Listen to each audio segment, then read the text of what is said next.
Muy buenos días a todos mis hermanos.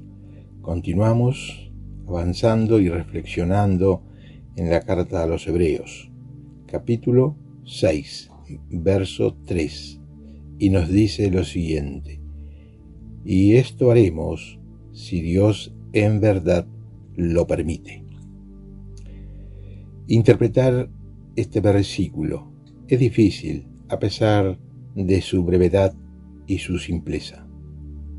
Algunos comentaristas creen que es una referencia del escritor de la carta a los Hebreos hacia sí mismo, como si dijese: e iré y les enseñaré lo que necesitan saber si Dios me lo permite.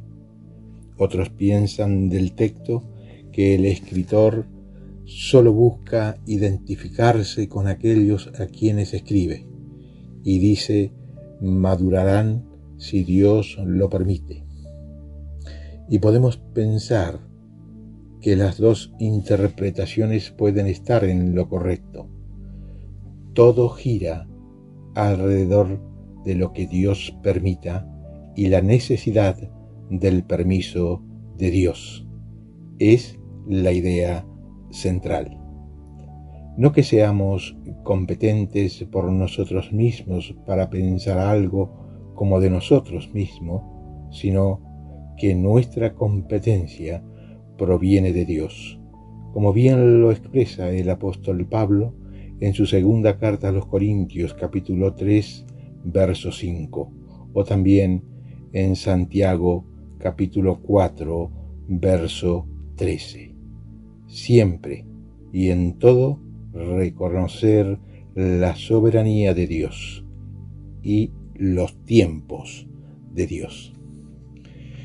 Y continuando con este capítulo 6 de esta carta a los Hebreos, los versos 4, 5 y 6 nos dicen lo siguiente: porque es imposible que los que una vez fueron iluminados y gustaron del don celestial y fueron hechos partícipes del Espíritu Santo y asimismo gustaron de la buena palabra de Dios y los poderes del siglo venidero y recayeron, sean otra vez renovados para arrepentimiento, crucificando de nuevo para sí mismo al Hijo de Dios y exponiéndolo a vituperio. Lo primero que podemos notar, podemos observar en estos versos es que no se hace mención o referencia alguna a la salvación, no se hace mención de la justificación, santificación, nuevo nacimiento o a la regeneración. Y los que alguna vez fueron iluminados, que el pasaje hace mención, no se dice de cómo nacidos de nuevo, santificados o justificados. La iluminación aquí mencionada creo que tiene que ver con la percepción intelectual de la verdad bíblica y espiritual. Podemos decir dar o tener luz por el conocimiento o la enseñanza.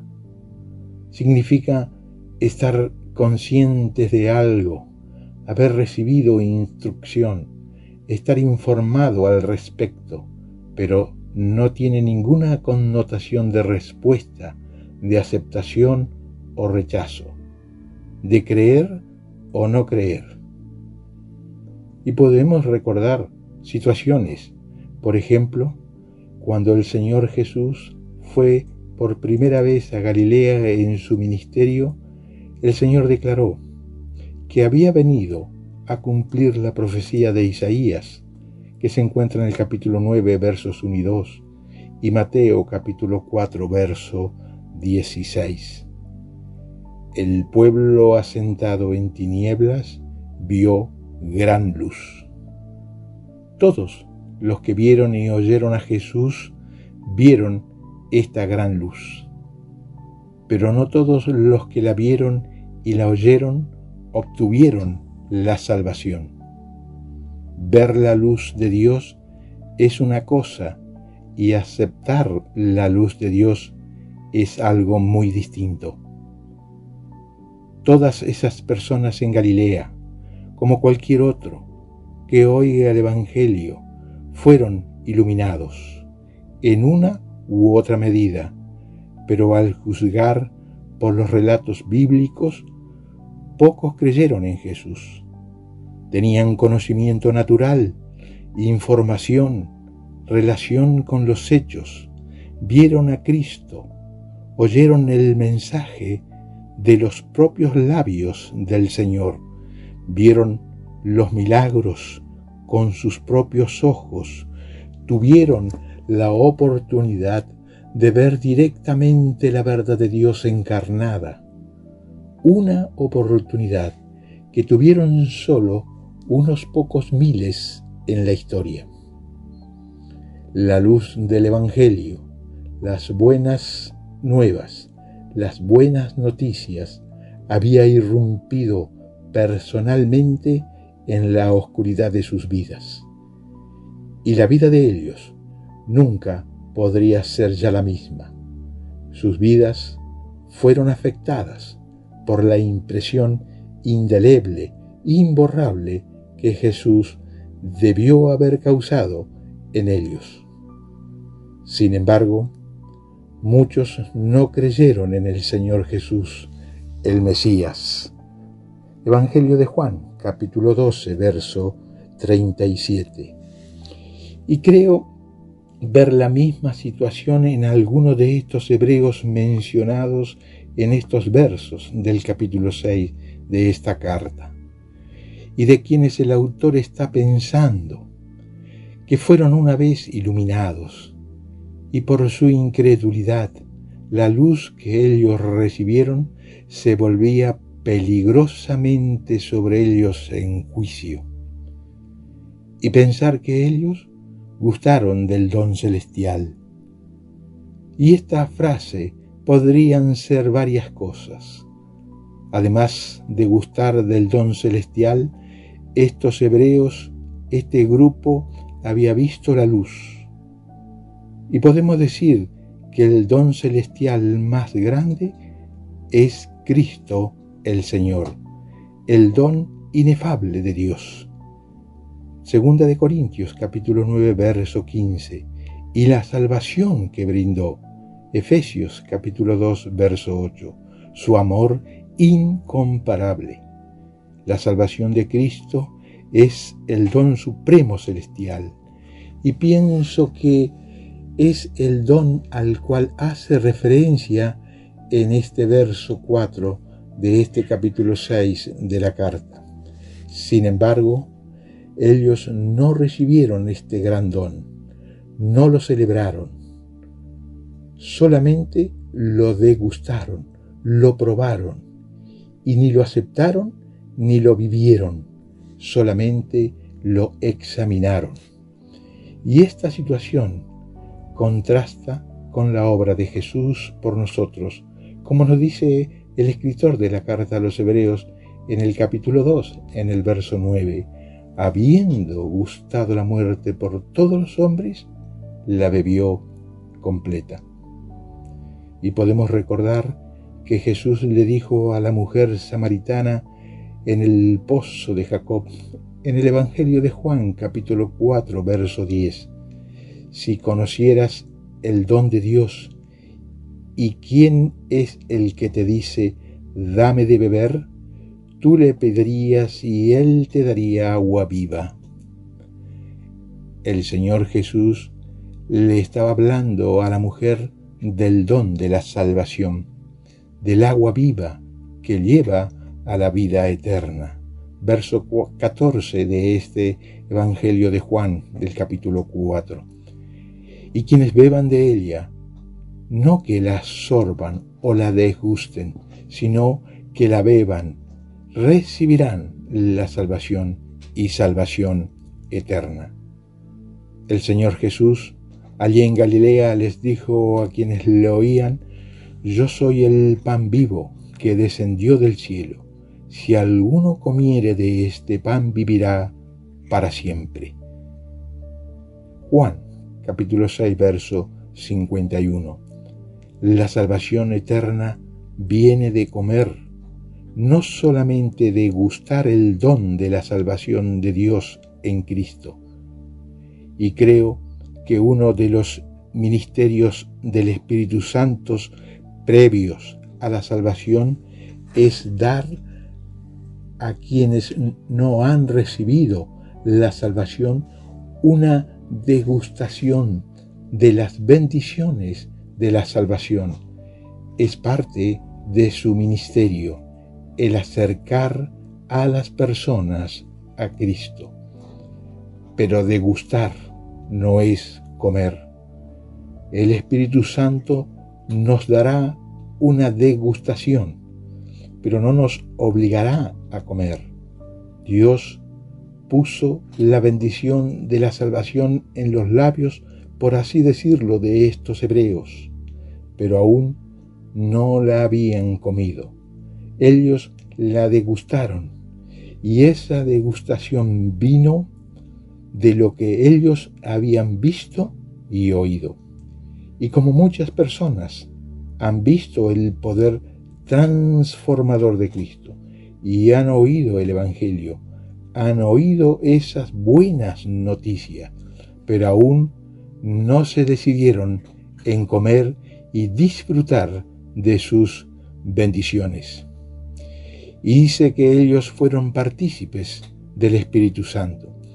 Y esta palabra partícipes tiene que ver con asociación, no con posición. Estos hebreos no habían aún hecho un compromiso real con Cristo el Mesías. Simplemente estaban cerca cuando Él estaba cerca. Y podemos pensar que este grupo de hebreos habían oído la palabra, habían visto y participado de muchas y numerosas señales, maravillas, milagros y dones del Espíritu Santo. Incluso pudieron ser partícipes en alguna de estas obras.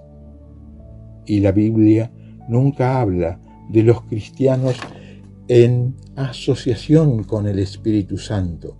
La Biblia nos habla del Espíritu Santo viviendo, residiendo en cada creyente.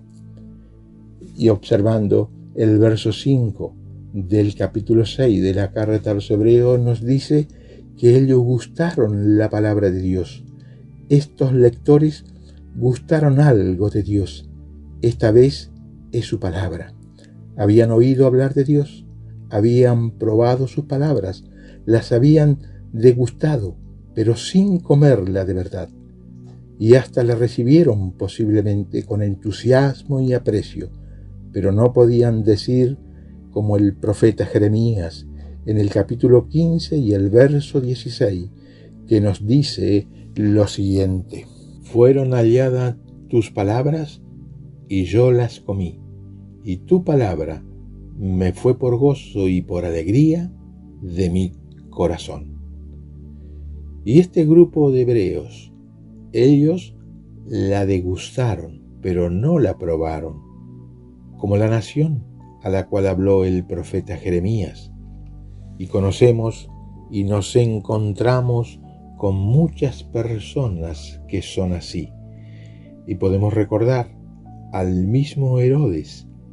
Él actuó así, y a pesar del fuerte mensaje del profeta Juan el Bautista, incluso con acusaciones, diríamos, muy directas al rey Herodes. Y este rey como que disfrutaba la predicación, las exhortaciones de Juan el Bautista. Marcos capítulo 6, verso 20. Y el rey quedaba perplejo y fascinado por el dinámico predicador. Y podemos decir que le gustaba probar el mensaje de Dios. Pero cuando él estuvo presionado a tomar una decisión, se olvidó del hombre de Dios y del mensaje de Dios dado por el profeta Juan el Bautista. Y puede ser que de mala gana, pero por su propia voluntad y decisión, accedió a decapitar a Juan el Bautista. Y el hecho de haber degustado la palabra de Dios solamente lo hizo más culpable. Degustar, podemos decir, es el primer paso para comer. No está mal degustar la palabra de Dios. De hecho, David promueve hacerlo. Salmo 34:8, que dice: prueben y vean que el Señor es bueno. Y podemos decir que todo el mundo debe probar el Evangelio en algún grado antes de aceptarlo. El problema estaría en quedarse con lo probado. Y como pasa con muchas personas que oyen el Evangelio por primera vez. Y este grupo de hebreos al que tiene en mente el escritor de la carta, seguramente se sintieron atraídos por la belleza y dulzura de la palabra. Les cayó muy bien, pero no la masticaron y mucho menos la digirieron. Se quedaron entonces en la degustación y pasando mucho tiempo, su buen sabor ya había pasado, se había olvidado, y ellos se volvieron indiferentes. Y pensar de que ellos también gustaron de los poderes del siglo venidero, como leemos en el verso 5 de este capítulo 6. Los poderes del reino son los poderes milagrosos, y ellos los gustaron. Muchos vieron a los apóstoles hacer muchas señales y prodigios. Vieron milagro tras milagro, y cuanto más veían y probaban, más culpables se hacían. Eran como aquellos que vieron al Señor Jesús obrar milagros. Vieron a Lázaro resucitar de los muertos, vieron a los ciegos recuperar la visión y vieron hablar a los mudos, y aún así rechazaban a quien realizó estas maravillas delante de sus propios ojos. Tales judíos habían tenido la bendición de haber gustado los dones celestiales, su palabra y su poder, y sin embargo se resistían a confiar plenamente, sumando para sí más condenación. Y este grupo de hebreos, y muchos de ellos seguramente habían oído la predicación de los apóstoles y los habían visto realizar señales, prodigios y milagros, como se lee en el libro de los Hechos, capítulo 2, verso 4. Habían tenido el privilegio de contemplar prácticamente todas las manifestaciones de la palabra y el poder salvador que Dios podía dar. Lo habían visto todo y oído todo, y quien haya tenido tan grande bendición de conocer el Evangelio de Dios en sus distintas formas y oportunidades, y luego le da la espalda a Dios, ya sea por volver al judaísmo, como en el caso de este grupo de hebreos de la carta, o sean otros los motivos, perderán la oportunidad, y al rechazar, la pérdida es eterna. Pero no solo rechazan el Evangelio, sino también, como nos dice el verso 6 de este capítulo 6, están crucificando de nuevo para sí mismo al Hijo de Dios y exponiéndolo al vituperio, al insulto, a la humillación. Por lo tanto, estos hebreos pasaban al conocimiento pleno de Dios por medio de la fe en Cristo el Señor, o le daban la espalda, y de esta manera se hacían caían en la apostasía y perdiéndose para siempre. Pues no hay otra alternativa, y como nos dice el verso 4 de este capítulo 6, porque es imposible. No hay otra traducción para esta palabra. Imposible es imposible. Por lo tanto, no se puede escapar del severo fin que trae el rechazo al Señor. Y por lo tanto, la mirada debe colocarse en Cristo, el Mesías, y rechazar, abandonar todo aquello a lo cual se está aferrado y hacerlo definitivamente y recibir a Cristo como Señor y Salvador. Dios les había dado toda la revelación que tenía que darles. No había más que pudiera decir o hacer, y contaban con la ventaja de haberse criado bajo el antiguo pacto, y habían visto toda la belleza y la perfección del nuevo pacto. Y si ellos ahora desertaban, si ahora se alejaban del Dios viviente, no había esperanza de que alguna vez pudieran ser renovados al punto inicial en que el Evangelio estuvo fresco. El sabor del Evangelio era dulce, agradable, y el arrepentimiento era la respuesta adecuada, la respuesta apropiada. Ellos recibieron la luz y fueron derramadas lluvias de bendiciones, y como resultado había sido una maravillosa iluminación y confirmada por grandes señales, milagros y prodigios. El saborear la bondad de la palabra de Dios y la manifestación del poder del siglo venidero. Pero la amonestación, el aviso del verso 6, es solemne y debe mirarse, debe observarse como tal es. Porque en cuanto a aquellos que, habiendo sido una vez iluminados, habiendo gustado, habiendo llegado a ser partícipes, habiendo gustado la bondad de la palabra y habiendo abandonado y caer, es imposible renovarse otra vez para arrepentimiento, mientras crucifican para sí mismo de nuevo al Hijo de Dios.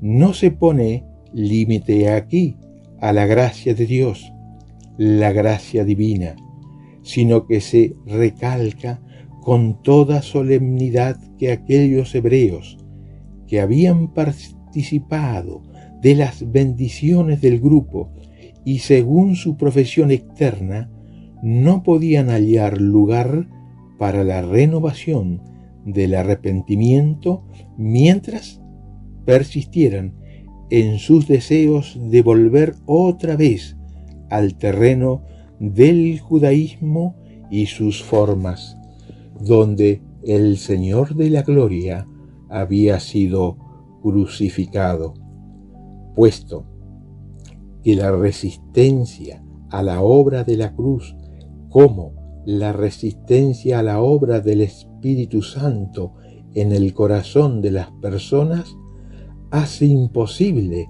la renovación, la regeneración que ha de venir precisamente por los medios que una persona rebelde está rechazando.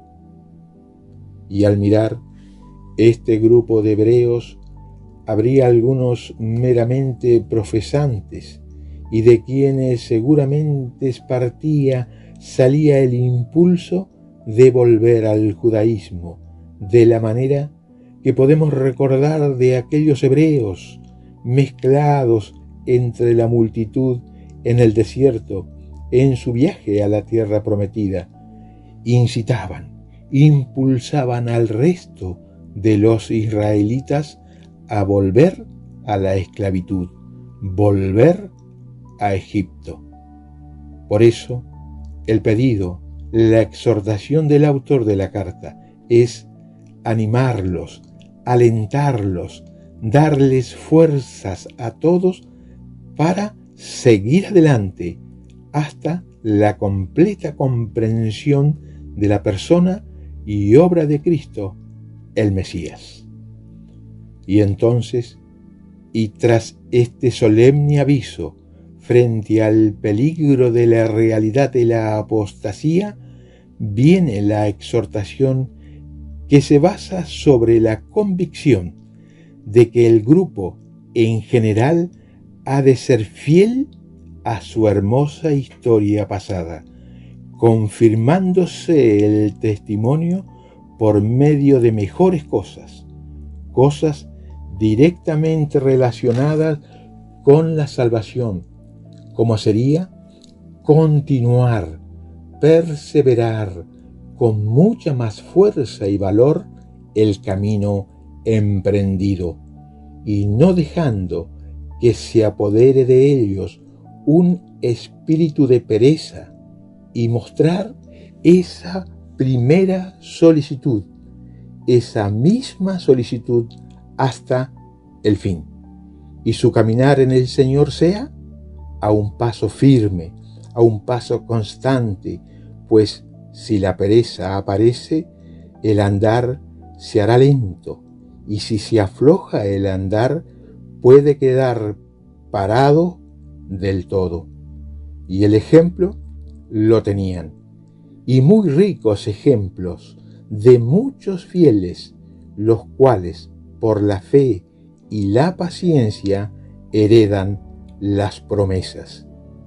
Y el deseo del autor de la carta es que cada uno muestre la misma solicitud hasta el fin, para la plena certeza de la esperanza. Que Dios nos bendiga.